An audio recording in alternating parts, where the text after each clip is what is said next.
If you think that oatmeal is boring diet food, then I'm sorry, but you're wrong. This recipe will bring campfire to your breakfast, and when you see these creamy oats topped with that chocolatey goodness, it's bound to be a new favorite. So recipe is down below as always, but I'm telling you, everything is just so quick to put together. And if you have a baker's torch, then you are golden.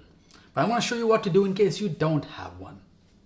Start by heating up a saucepan on medium heat with the oats and the milk. You want to bring that up to a gentle simmer, and as the milk starts to heat up, the oats will start to become creamy and thicken up. Add in the vanilla. I tend to put a bit extra because I really like the vanilla, and then add in your chia seeds as well, which is really gonna be helpful in giving a fuller, thicker, creamier texture in these oats. Mix that all up and just keep this warm while you prepare the s'mores. I'm telling you, it's very quick.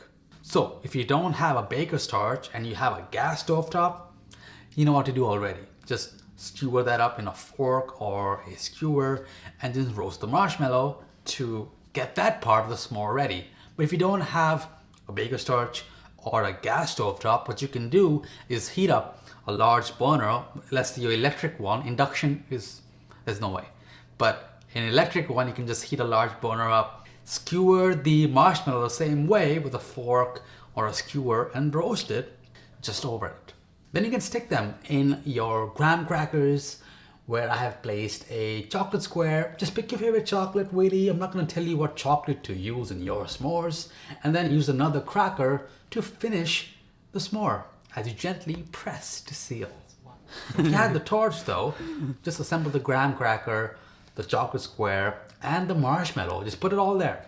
And then use that blasting torch to melt and roast the marshmallow.